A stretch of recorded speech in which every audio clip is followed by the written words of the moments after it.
ಹಿಂದಿನ ಒಂದು ವಾರದಿಂದ ಇದರ ಬಗ್ಗೆ ಚರ್ಚೆ ಮಾಡ್ತಾ ಇದ್ವಿ. ಇದು ನಮ್ಮ ಗಮನಕ್ಕೆ ಇಲ್ಲ ಅಂತ ಇಲ್ಲ, ಬಹಳ ಹಳೆಯ ಸಮಸ್ಯೆ. ಇದನ್ನು ಹೆಂಗ್ ಬಗೆಹರಿಸಬೇಕು ಅನ್ನೋದು ನಾವು ಎಲ್ಲರೂ ಯೋಚನೆ ಮಾಡ್ತಾ ಇದೀವಿ. ಇದರದ್ದು ಅರ್ಥ ಏನಂದ್ರೆ ಇದನ್ನು ಬಗೆಹರಿಸಬೇಕು ಅಂತಾನೆ ನಮ್ಮ ಮನಸ್ಸಿದೆ. ಇದರಲ್ಲಿ ಎರಡು ಭಾಗಗಳಿದಾವೆ. ಒಂದು, ಎಲ್ಲೆಲ್ಲಿಂದ ತ್ಯಾಜ್ಯ ಅಲ್ಲಿಗೆ ಬರ್ತಾ ಇದೆ ಅದು ನಮ್ಗೆ ಗೊತ್ತಿದೆ. ಗ್ರಾಮೀಣ ಭಾಗದಿಂದ ನಗರ ಭಾಗದಿಂದ ಎಷ್ಟು ಮಟ್ಟದ ಅಲ್ಲಿ ಕಸ ತ್ಯಾಜ್ಯ ಬರ್ತಾ ಇದೆ ಅದರದ್ದು ಮಾಹಿತಿ ನಮ್ಮ ಕಡೆ ಇದೆ. ಇದನ್ನು ನಾವು ಶಿಫ್ಟ್ ಮಾಡಬೇಕು, ಬಂದ್ ಮಾಡ್ಬೇಕಂದ್ರೆ ಒಂದು ಪರ್ಯಾಯ ಜಾಗವನ್ನು ಹುಡುಕ್ಬೇಕಂತ ಹೇಳಿ ನಾನು ನಮ್ಮ ಅಧಿಕಾರಿಗಳಿಗೆ ಆಲ್ರೆಡಿ ನಾನು ಹೇಳಿದೆ. ಇದರದ ಅರ್ಥ ಏನಂದ್ರೆ ನಾವು ಇದನ್ನು ಶಿಫ್ಟ್ ಮಾಡ್ಲಿಕ್ಕೆ ಪ್ಲಾನ್ ಮಾಡ್ತಾ ಇದೀವಿ. ಬಿಸಿಲಲ್ಲಿ ಇರೋ ಅವಶ್ಯಕತೆ ಇಲ್ಲ, ಬಿಸಿಲಲ್ಲಿ ಇರೋ ಅವಶ್ಯಕತೆ ಇಲ್ಲ.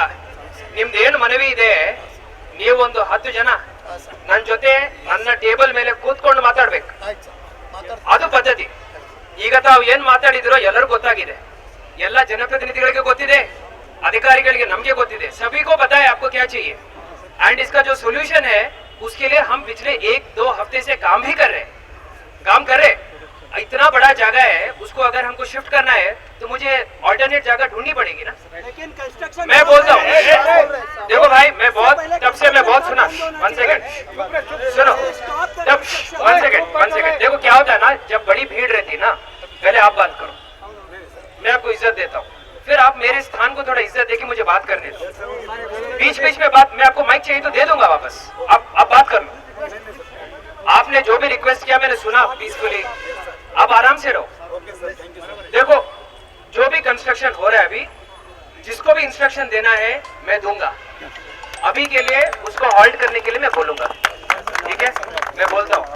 मेरा बस इतनी ನಂದು ಬರೀ ಇಷ್ಟೇ ವಿನಂತಿ ಏನಂದ್ರೆ, ನಿವೇದನೆ ಏನಂದ್ರೆ, ಬೇಡಿಕೆ ಏನಂದ್ರೆ, ನಾವು ಡೆಸಿಷನ್ ತಗೊಳ್ಳೋ ತನಕ ಸ್ವಲ್ಪ ಶಾಂತಿಯಿಂದ ಇರ್ಬೇಕು. ನಿಮ್ ಪರವಾಗಿ ನಾವು ಯೋಚನೆ ಮಾಡ್ತಾ ಇದೀವಿ, ಜನಪ್ರತಿನಿಧಿಗಳು, ಅಧಿಕಾರಿಗಳು, ನಾವೆಲ್ಲರೂ ನಿಮ್ ಪರವಾಗಿ ಯೋಚನೆ ಮಾಡ್ತಾ ಇದೀವಿ. ಬಟ್ ಇಷ್ಟು ದೊಡ್ಡ ಮಟ್ಟದ ಒಂದು ಶಿಫ್ಟಿಂಗ್ ಮಾಡೋದು ಅಷ್ಟು ಸುಲಭ ಅಲ್ಲ. ನನಗೂ ಸ್ವಲ್ಪ ಟೈಮ್ ಬೇಕು.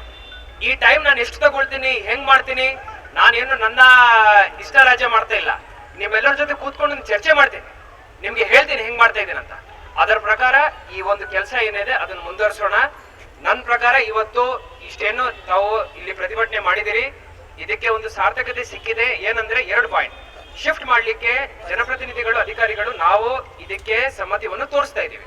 ಪೂರ್ತಿ ಶಿಫ್ಟ್ ಮಾಡಿದೀವ, ಭಾಗಶಃ ಉಳಿಸ್ಕೊಳ್ತೀವ, ಏನ್ ಮಾಡ್ಬೇಕನ್ನೋದು ನಿಮ್ಮೆಲ್ಲರ ಜೊತೆ ಕೂತ್ಕೊಂಡು ಚರ್ಚೆ ಮಾಡ್ತೀವಿ. 2ನೇ ಪಾಯಿಂಟ್ ಏನಂದ್ರೆ, ಈಗ ಶಿಫ್ಟ್ ಮಾಡ್ಲಿಕ್ಕೆ ಪರ್ಯಾಯ ಜಾಗವನ್ನು ನಾನು ಹುಡುಕ್ಬೇಕು, ಅದಕ್ಕೆ ನನಗೆ ಸಮಯ ಬೇಕು. ಆ ಸಮಯ ತಮ್ಮ ಜೊತೆ ಕೂತ್ಕೊಂಡು, ಯಾರು ಮುಖಂಡರು ತಾವು ಇದ್ದೀರಾ, ತಮ್ಮ ಜೊತೆ ಕೂತ್ಕೊಂಡು ನಾನು ಚರ್ಚೆ ಮಾಡಿ ಒಂದು ಒಳ್ಳೆ ಟೇಬಲ್ ಮೇಲೆ ಕೂತ್ಕೊಂಡು ಮಾಡ್ಬೇಕು. ಆವಾಗ ಇದಕ್ಕೆ ನಿರ್ಧಾರ ಸಿಗುತ್ತೆ. ಇಷ್ಟು